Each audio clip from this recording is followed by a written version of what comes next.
We do not wrestle against flesh and blood, but against spiritual forces of evil in heavenly places.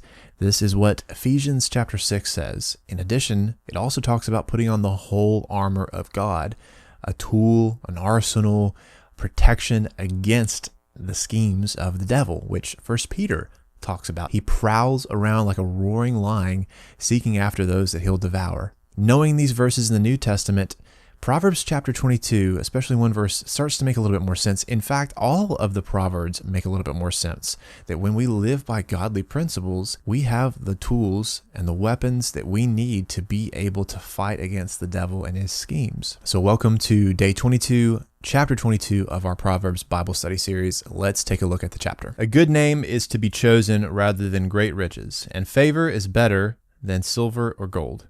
The rich and the poor meet together. The Lord is the maker of them all. The prudent sees danger and hides himself, but the simple go on and suffer for it. The reward for humility and fear of the Lord is riches and honor and life. Thorns and snares are in the way of the crooked. Whoever guards his soul will keep far from them. Train up a child in the way he should go. Even when he is old, he will not depart from it. The rich rules over the poor, and the borrower is the slave of the lender. Whoever sows injustice will reap calamity, and the rod of his fury will fail. Whoever has a bountiful eye will be blessed, for he shares his bread with the poor. Drive out a scoffer, and strife will go out, and quarreling and abuse will cease.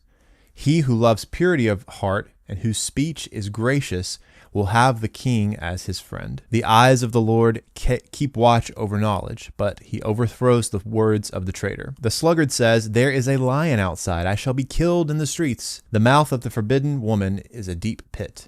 He with whom the Lord is angry will fall into it. Verse 15, folly is bound up in the heart of a child, but the rod of discipline drives it far from him. Whoever oppresses the poor to increase his own wealth or gives to the rich will only come to poverty. Verse 17, incline your ear and hear the words of the wise, and apply your heart to my knowledge, for it will be pleasant if you keep them within you, if all of them are ready on your lips, that your trust may be in the Lord.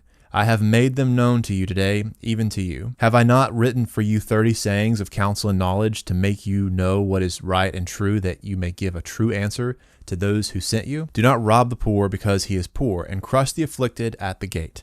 For the Lord will plead their cause and rob of life those who rob them. Make no friendship with a man given to anger, nor go with a wrathful man, lest you learn his ways and entangle yourself in a snare. Be not one of those who gives pledges, who put up security for debts. If you have nothing with which to pay, why should your bed be taken from under you?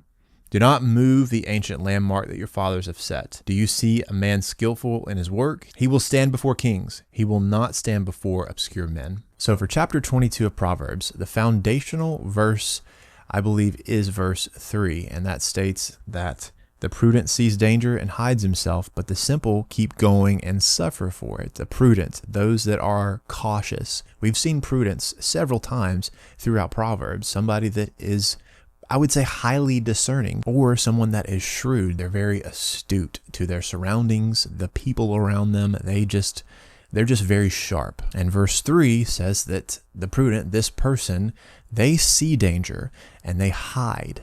What is the danger? The danger is the same danger that tempted Jesus in the desert. It's Satan. As we said in Ephesians chapter 6, we don't wrestle against flesh and blood, but against the rulers, against the authorities, the cosmic powers over this present darkness, against the spiritual forces of evil in the heavenly places. And therefore we must take up the whole armor of God.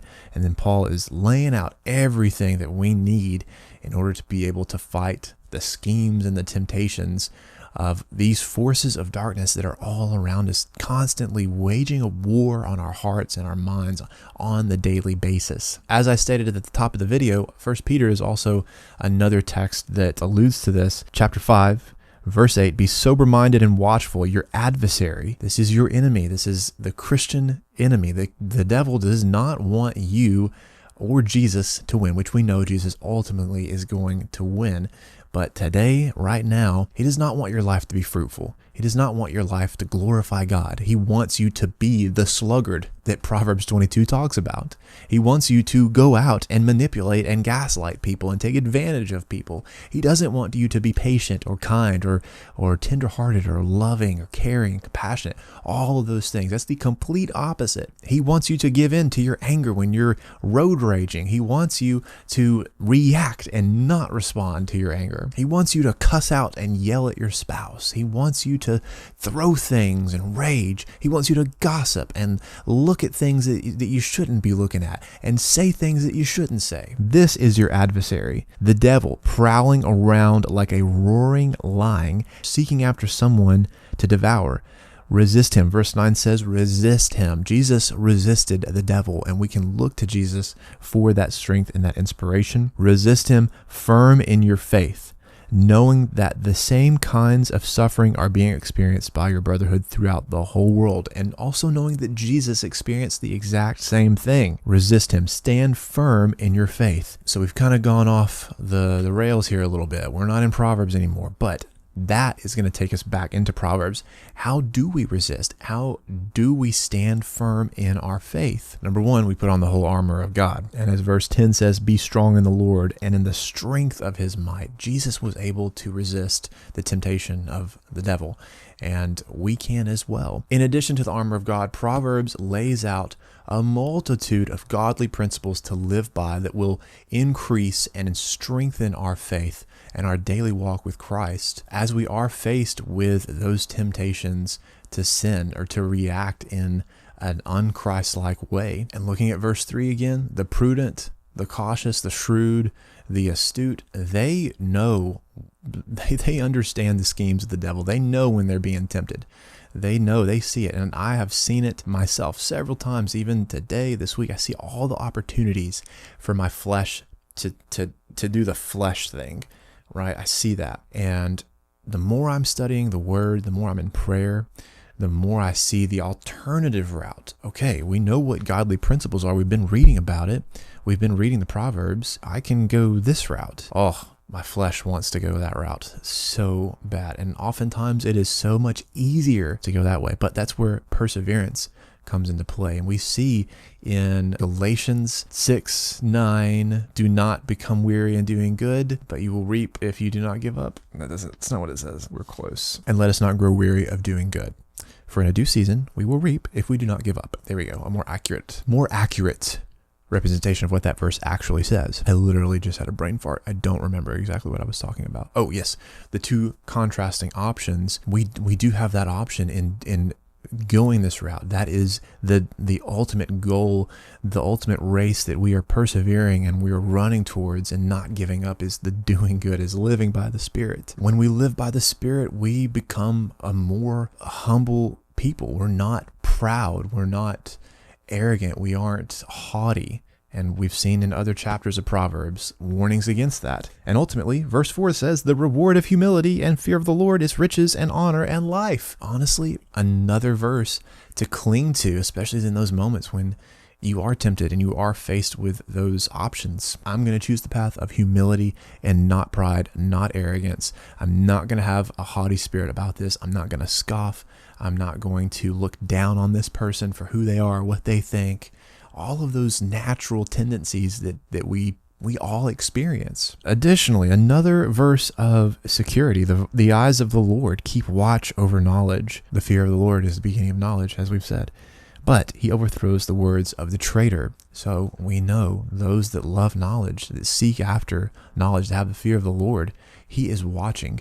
Even though you feel like you might be out in the desert like Jesus was, alone with the devil himself, God is there. There are also a couple of really popular verses in chapter 22 that we can talk about for sure. Verse 15, folly is bound up in the heart of a child, but the rod of discipline drives it far from him. We've seen that even as adults, Scripture is disciplining us. It disciplines me on a daily basis, especially when we read the words of God and we actually listen to them. And it's like, wow, I really should not be doing that. I really should not have thought that. I really should not have said that. I know what I just read this morning. I'm sorry, Lord. But there is discipline, just as there is for children, to be had for adults. Another example, verse 6, train up a child in the way he should go, and when he is old, he will not depart from it. Thanks, Mom. I know you're watching these videos. If it weren't for you, I probably would not be here reading this Bible and talking about this stuff. So parents, be encouraged. It does stick. Finally, where does it start? Where do these godly principles of wisdom start? Here in verse 22, we see kind of this subheading that I've yet to see in quite some time, actually. And it says before verse 17, maybe your Bible says it as well. It says, words of the wise. This is where it starts. Solomon is saying, incline your ear and hear the words of the wise, and apply your heart to my knowledge. For it will be pleasant if you keep them within you, if all of them are ready on your lips, that your trust may be in the Lord. I have made them known to you today, even to you. We've seen this calling, this beckoning to listen to the words of the wise. Solomon is begging his son, listen to what I'm having to say here. I have this wisdom for you. Christians, the Bible has the wisdom that you need. It has all of those principles that you can live by, that you have an alternative to. This is what the world doesn't teach you. It teaches you to cave to your impulses because everybody else is doing it, right? So you should do it too. But where else are we going to see the alternatives to those things? Right here.